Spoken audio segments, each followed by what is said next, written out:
maafkan aku saudaraku Nasrani, aku tidak bisa mengucapkan selamat Natal.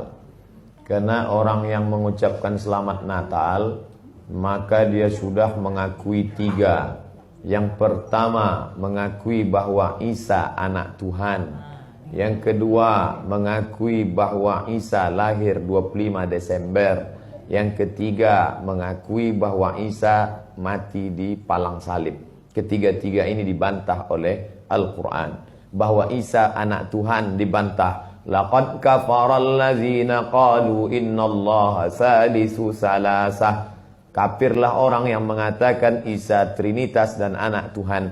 Tentang Nabi Isa lahir tanggal 25 Desember dibantah. Ketika Maryam memegang Isa, tidak ada makanan karena terlahir di tepian kota. Allah memerintahkan menggoncang pangkal batang pohon korma, tusaqit alaiki rutaban jania, gugur buah korma yang mengkal. Buah korma mengkal ada pada musim panas bulan Juli Agustus. Ketika Isa lahir, kambing-kambing sedang digembalakan di padang rumput, sedangkan bulan 12 rumput tidak tumbuh karena tertutup salju.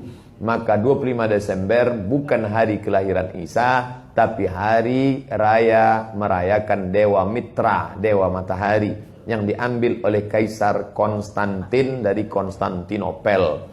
Lalu kemudian tentang Isa mati di palang salib dibantah Al-Quran. Wa ma qataluhu, mereka tidak membunuhnya. Wa ma salabuhu, mereka tidak menyalibnya. Walakin syubbihalahum, ada orang lain yang diserupakan wajahnya dengan Isa. Dialah Yudas Iskariot, murid Isa yang menjual imannya dengan beberapa keping uang emas.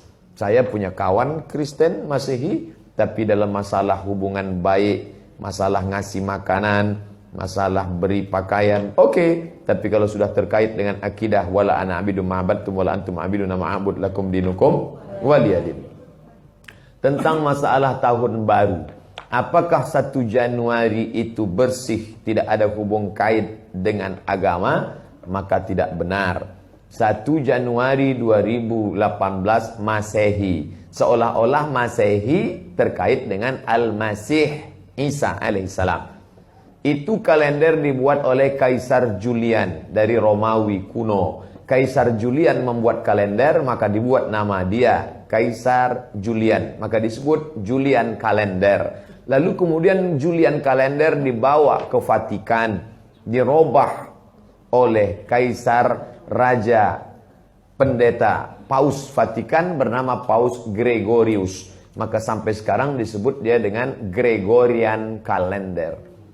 Lalu kemudian ketika terbentuk PBB, United Nation, Persatuan Bangsa-Bangsa, bingung mau pakai kalender apa? Di dunia banyak sekali kalender. Maka diseragamkanlah, dipakailah Gregorian kalender. Yang sebelumnya kita kerajaan Pasundan, kerajaan Demak, kerajaan Riau, Sendripura itu pakai kalender Hijriah. Termasuk Yogyakarta pakai kalender Saka, karena Sultan Agung Jawa mengkawinkan antara kalender Jawa dengan kalender Hijriah.